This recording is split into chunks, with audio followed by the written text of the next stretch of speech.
Okay, so what will be the next thing that we're gonna do, Henry? Okay? So, isang napakagwapong bulag ang next speaker natin.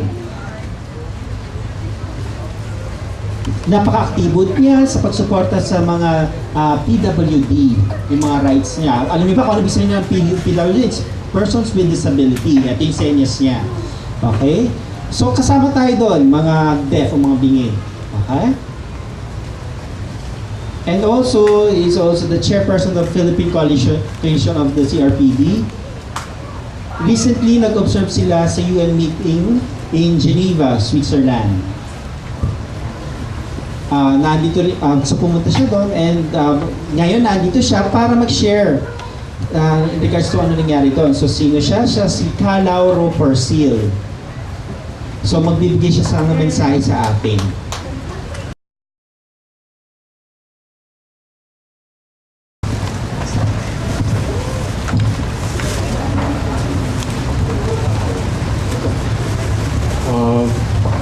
Maraming salamat po sa pag-imbita ninyo sa akin. Ito ho ang aking sign. Laurong Bulag. So, ang sabi sa invitation sa akin, ako ay mag-i-inspire sa inyo. Pero siguro baliktad ang nangyayari. Ako ang na-i-inspire sa inyo. At lalo na sa inyong malakas na advocacy movement. Gusto ko lang sabihin sa inyo na ang deaf community ay isang malakas na community. Sana wag na kayong maniwala na kayo ay mahina at konti. Kanina sinabi ni George Taylor na kayo ay umaabot ng milyon at ako ay naniniwala. Noong isang buwan o noong ilang linggo lang ang nakakaraan, for the first time sa history ng community ng persons with disability, nakaipon kayo ng 110,000 signatory in support of your bill. Kahit na kailan, sa sino ang disability group ay wala pang nakakagawa ng ganon. Kayo lang, managap. Kaya sana alamin ninyo na hindi kayo mahina. Kayo ay may lakas at kayo ay pakikinggan ng ating pamahalaan. Ako po ay taga-Department of Education at ako'y naniniwala ng lubusan sa karapatan ninyo na sa sarili ninyong wika yung Filipino Sign Language. Huwag na kayong susunod sa mga hearing dahil pagdating sa mga deaf ang dapat masusunod. Kasi pagdating sa deaf ang tunay na expert, hindi ang hearing. Let the deaf decide for the deaf and not the hearing. Yan ang dapat ninyong gawin. You should not allow the hearing to tell you what is good for you, because the hearing does not know what is best for the deaf. Only the deaf are the expert when it comes to the deaf realities. At yan ay dapat panindigan ninyo. Kahit na gaano kataas ang pinag-aralan, kahit na may doctorate pa yan, kahit na taga-Department of Education pa yan, pagdating sa deaf community, sa deaf reality, kayo ang tunay na expert. At kayo ang dapat masunod. You know, ang isa sa maling itinuturo sa atin, sinasabi na tayong mga may kapansanan ay maliit na grupo. Hindi totoo yun.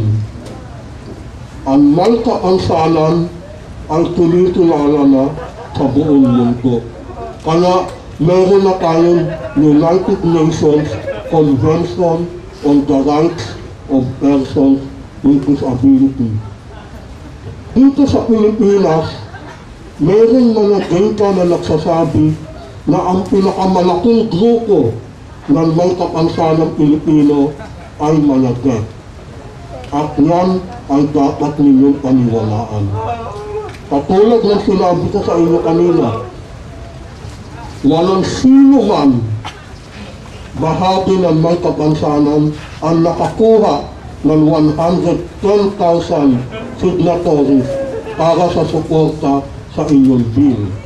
At dapat naririto na ang aking mga kaibigan, si Congressman Dunidundo, ang aking professor ng UP na isang eksperto sa anthropology, si Professor Ricky Nolasco, at marami pa tayong susuporta sa inyo. Pero kayong managat, ang dapat magsabi sa amin, ano ba at paano namin kayo susuportahan. Again, let the deaf decide on what is for the deaf. We do not allow anymore the hearing to tell you what is good for you. Alam po ninyo, nung ako'y nasa Geneva, ang isa sa pinakamahalagang inungkahan namin doon ay yung pag-obserba kung paano ang International Committee on the Convention ay pinakausap ang pamahalaan tungkol sa mga ginagawa nila sa kanyang mga mamamayan ng kapansanan. Kasama ko po doon si Dr. Lisa Martinez, kasama po doon ang ibang nating kasamahan. At kami po ay naniniwala na dahil sa UN Convention, tayo ang akitigan na ng pamahalaan. Sabi niya, the rule of law will prevail, and the UN Convention is already part of the rule of the law. Ibig sabihin, ayon sa UN Convention, ayon sa ating konstitusyon, kapag niratify na ng bansa ang isang international treaty, bahagi na yan ng ating batas. At dapat yan na ang matusunod. Ngayon, ano ang unang-unang mensahe ng UN Convention? Sabi niya po, nothing about us without us. Ano ibig sabihin yun? Pagdating sa may kapansanan, at gusto kong sabihin, pagdating sa death, dapat nandyan lagi ang death. At kayo ang dapat magsabi sa pamahalaan, ito ang makakabuti sa amin. At isa pa ang gusto kong ma-share sa inyo, ano ang dapat tingin natin sa pamahalaan? Alam niyo ang ating presidente, sinabi niya, kayo ang boss ko. Ibig sabihin, pagdating sa reality ng death, sino ang boss ng pamahalaan?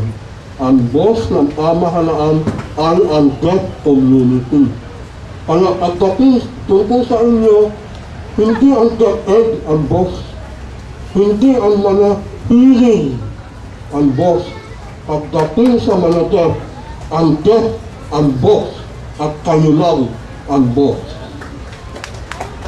Ang ibig sabihin, may karapatan kayo, meron kayong tungkulin na sabihin sa pamahalaan ano ang dapat ibigay sa inyo, ano ang karapatan ninyo, at paano ibibigay sa inyo. So, sana po wag ninyong kalimutan, when it comes to the death reality, you are the boss. Hindi ang gobyerno, hindi ang DepEd. So, when it comes to your language, when it comes to your culture, kayo ang boss. Ang sana tandaan po ninyo yan. Ako'y muling nasisiyahan na ako'y binibigyan ninyo ng pagkakataon na nakasama sa inyo, pero Sa tagal na kasama ko sa inyo, lalo ko nare-realize na kayo lamang managat ang nakakaalam, ang tunay na nakakaalam kung ano ang kailangan ninyo. At ako bilang kasama ninyo, lagi po akong makikinig sa inyong kahilingan at sa lahat ng pagkakataon ang susuporta ko. So maraming salamat. Again, pagdating sa death, sino ang boss? Pagdating sa death, sino ang boss? Ang death. Wala, hindi ang hearing. So, sana panindigan ninyo lang. Kayo ang boss namin pagdating sa karapatan ng death. Maraming salamat po.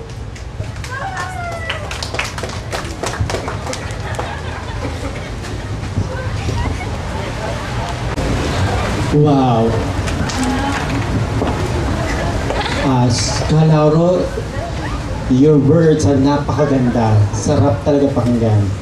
And your sharing, it was so nice, yung mensahe. So, about the rights namin.